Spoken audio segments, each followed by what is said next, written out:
حضرت مسجد میں بعض اوقات نماز کے بعد کوئی ایک شخص کھڑا ہو کر بہت روتے ہوئے، اور ایک مخصوص لہجہ ہوتا ہے، میں نے دیکھا ہے لہجہ بھی سب کا تقریباً قریب ہوتا ہے نا، جیسے کوئی خاص ٹریننگ کہیں سے مل رہی ہے جی کہ میرے گھر میں یہ ہے، فاقے ہیں، یہ ہے، وہ ہے، وہ مسجد کے اندر بھیک مانگ رہا ہوتا ہے. تو مسجد میں کسی کو بھیک دینا جائز ہے یا نہیں ہے؟ بالکل آپ نے صحیح کہا کہ ان کا پورا ڈیزائن اور اسکرپٹ بھی تقریباً ایسا لگتا ہے ایک ہی محفل میں بنایا ہے. 4 جملے نارمل بولیں گے، 5ویں میں رونا شروع کریں گے، 6 میں تھوڑا زیادہ رونا شروع کریں گے، اور 7ویں میں، اور سب کو پتا ہوتا ہے ڈرامے بازی کر رہا ہے. اور وہ ڈرامے بازی چل رہی ہوتی ہے. بعض اوقات کچھ لوگ بیوقوف بن جاتے ہیں اور ان کی جھولیاں بھر رہی ہوتی ہیں. اگر نہ بھر رہی ہوتی نا تو یہ ڈرامے بازی کب کی بند ہو چکی ہوتی ہے. دکانیں چل رہی ہیں تو یہ ڈرامے بازی ان کی چل رہی ہے. تو اس حوالے سے واضح طور پر حضور علیہ الصلوۃ والسلام کی حدیث پاک ہے.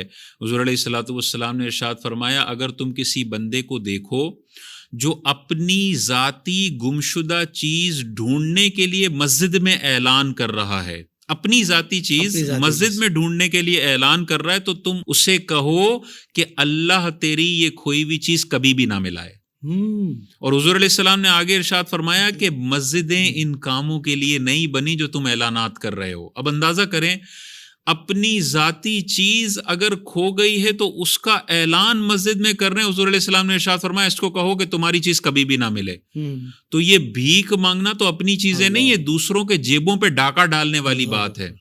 تو یہ کیسے اجازت دی جا سکتی ہے کہ ایک بندہ عین دعا کے ٹائم پہ سلام کے بعد پوری مسجد کا تقدس پامال کرے، مسبوق نمازیوں کی نماز میں خلل پیدا کرے، اور ایک اپنا ڈرامائی اسکرپٹ بیان کر کے وہاں سے چلا جائے؟ یہ مسجد کا تقدس بھی پامال کرنا ہے، حدیث کی بھی مخالفت ہے. اعلیٰ حضرت امام اہل سنت نے ارشاد فرمایا، جو مسجد کے بھکاری کو 1 درہم دیتا ہے اسے چاہیے کہ اس کے کفارے کے طور پر باہر 70 درہم خرچ کرے. اچھا، 1 کے 70؟ 1 کے 70. اتنا بڑا یہ سنجیدگی والا معاملہ ہے.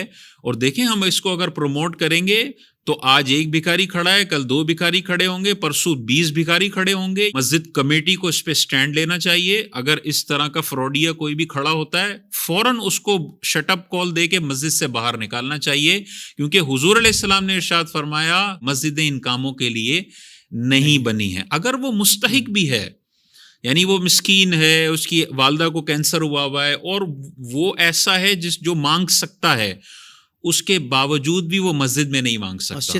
ہاں، اسے چاہیے کہ مسجد کی 4 دیواری کے باہر جا کے اپنا مقدمہ عوام کی بارگاہ میں پیش کر دے. عوام سمجھے گی کہ مستحق ہے تو دے دے گی، نہیں سمجھے گی تو نہیں دے گی. لیکن مسجد میں مستحق نہیں مانگ سکتا تو غیر مستحق پیشاور جو مانگ رہا ہے وہ تو ڈبل گناہ کرنے والا ہے.